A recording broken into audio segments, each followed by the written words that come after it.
Mayor David Holt is often portrayed in Oklahoma City media as an inclusive and forward-thinking political figure, the type who appeals to moderates, liberals, and even conservatives who admire his polite, carefully balanced style.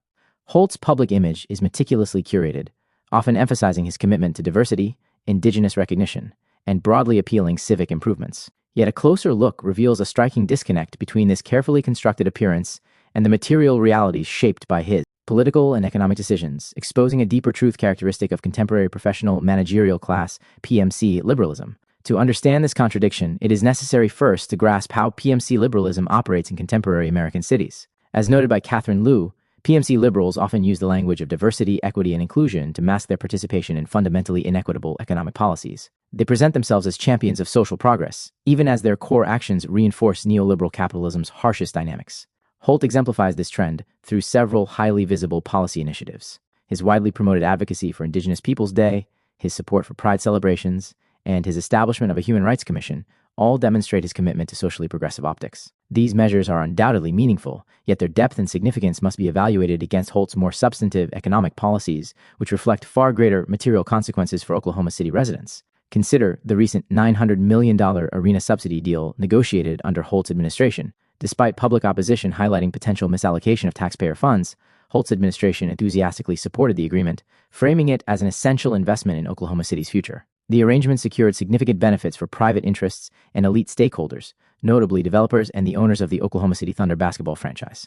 This decision typifies PMC liberalism's pattern: symbolic cultural inclusion coupled with economic policies benefiting affluent constituencies and deepening economic inequalities. Moreover, the MAPS 4 initiative, while presented as a bold, community-driven effort toward revitalization, allocated substantial sums for projects designed primarily to boost real estate and corporate development interests. While Holt's administration emphasizes public-facing elements like street improvements and community enhancements, the underlying infrastructure of these initiatives consistently directs significant financial resources toward powerful corporate entities and their allies.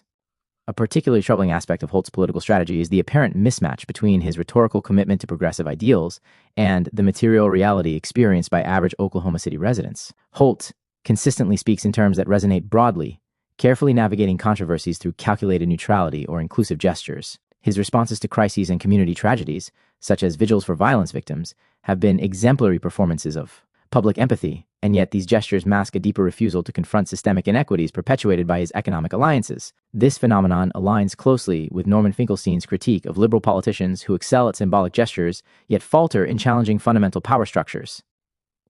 Holt's rhetoric of civic unity and diversity serves as an effective public relations strategy, placating constituents who might otherwise demand substantive changes to structural inequities. Simultaneously, it allows Holt to continue implementing economic policies aligned with the interests of private capital. Further, Holt's close ties to financial institutions and private equity, evident in both his personal connections and the funding streams supporting his political campaigns, underscore a deeper dynamic at play. These alliances heavily influence his municipal governance strategies, ensuring that economic policy decisions consistently reflect elite interests. The celebrated arena deal, rather than a victory for community engagement, ultimately reflects a long-standing tradition of privatized profit and socialized risk characteristic of neoliberal urban governance. In broader theoretical terms, Noam Chomsky has extensively critiqued such dynamics, arguing that the illusion of democratic engagement fostered by liberal leaders effectively conceals their deeper commitments to capital interests. Chomsky highlights how sophisticated image management, akin to Holt's public relations efforts, distracts the public from more critical evaluations of policy outcomes. Ultimately, Mayor David Holt's political persona and governance approach epitomize PMC liberalism's contradictions: sincere, seeming commitments to inclusive rhetoric and socially progressive symbolism, contrasted sharply by deep-seated alliances with elite economic interests. Oklahoma City residents are thus presented with a veneer of social progress and civic inclusion, behind which lies a firmly entrenched system that prioritizes private profit and elite convenience over broad-based economic justice and community well-being. By understanding this critical perspective, citizens and observers alike can better evaluate the full scope of Holt's administration. Rather than uncritically embracing his carefully crafted public persona, Oklahoma City's constituents would do well to scrutinize the underlying economic realities perpetuated by his policies.